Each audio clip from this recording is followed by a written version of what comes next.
prise avec Alger, que dit l'accord franco-algérien de 1968, dans le viseur d'un rapport parlementaire.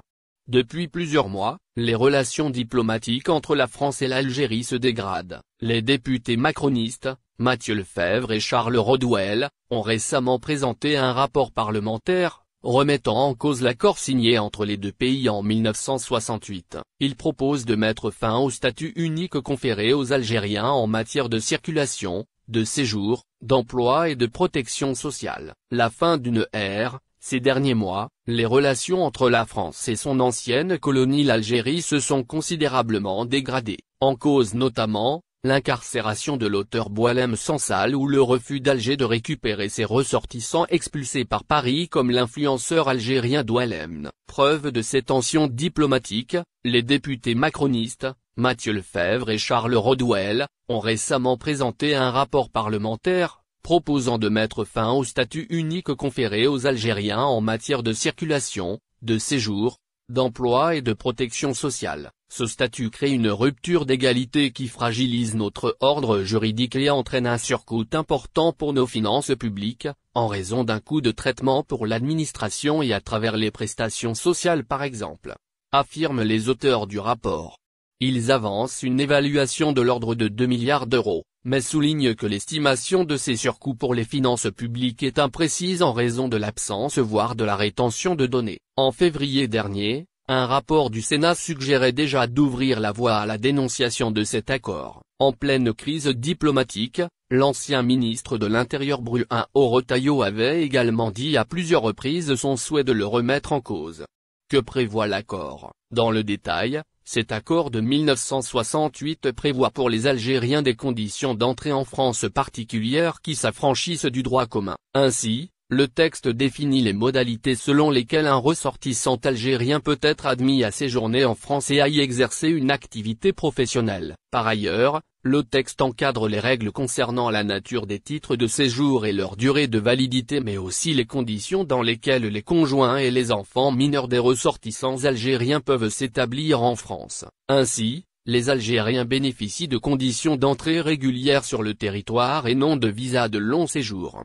Ils peuvent également accéder plus facilement à la délivrance d'un titre de séjour valable pendant 10 ans. Dans le cas du conjoint algérien d'un Français, ce dernier se voit délivrer un certificat de résidence de 10 ans après 1 an de mariage. Enfin, les membres d'une famille admis au séjour en France au titre du regroupement familial reçoivent un titre de séjour de même durée que la personne qu'ils rejoignent. Les ressortissants algériens peuvent solliciter un certificat de résidence de 10 ans après 3 ans de séjour, contre 5 ans dans le cadre du droit commun, sous condition de ressources suffisantes. Ces dispositions spécifiques créent une situation juridique problématique en ce qu'elles instituent une discrimination entre étrangers de nationalités différentes sur le territoire français. Selon les auteurs du rapport, l'accord ne présente aucune disposition concernant la partie algérienne ni aucune clause de réciprocité et n'a donc d'accord que le nom.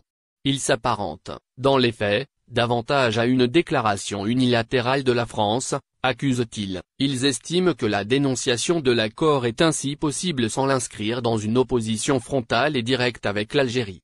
Première population immigrée en France. Les immigrés algériens sont des personnes nées en Algérie et qui résident sur le territoire français. Selon l'Institut national de la statistique et des études économiques, INSEE, en 2023, 12% des immigrés résidant en France sont nés en Algérie. De plus, selon l'Observatoire de l'immigration, la France abriterait une diaspora algérienne d'environ 3 millions de personnes toutes générations confondues, ce qui en fait la nation la plus représentée parmi les populations immigrées dans le pays. La volonté politique française de réformer, voire de mettre fin à cet accord avec l'Algérie, ne date pas d'hier. En effet, déjà en 2010, le gouvernement de Nicolas Sarkozy avait souhaité entamer des négociations avec les autorités algériennes pour tenter de maîtriser l'immigration en provenance d'Algérie. Ces dernières avaient échoué après le refus d'Alger d'être alignées sur le droit commun et de perdre les privilèges obtenus par l'accord de 1968.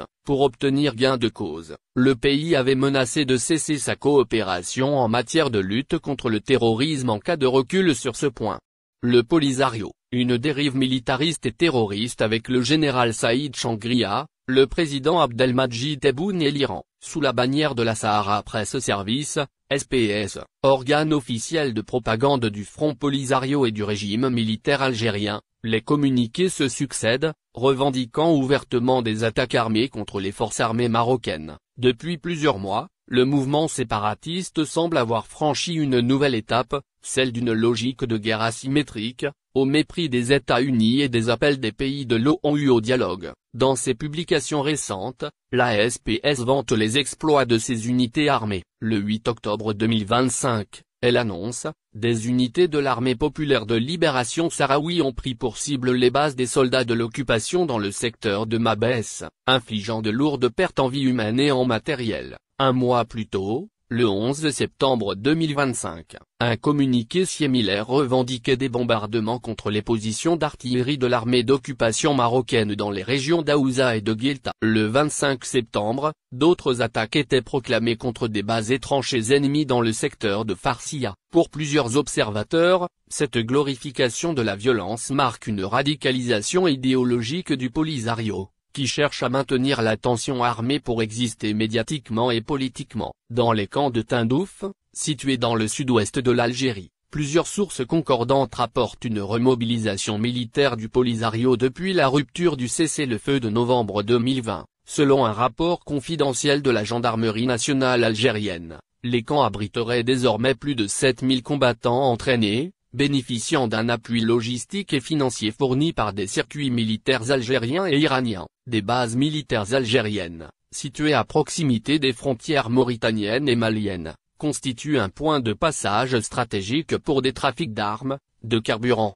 Selon plusieurs rapports des services de renseignement occidentaux et africains, les services de renseignement régionaux et occidentaux s'inquiètent de plus en plus des interconnexions entre les éléments du Polisario et les réseaux djihadistes opérant au Sahel. Selon un diplomate européen en poste à Nouakchott, la frontière entre activisme séparatiste et activité terroriste est devenue floue. Des factions du Polisario cherchent à monnayer leur savoir-faire militaire contre des financements ou des ressources.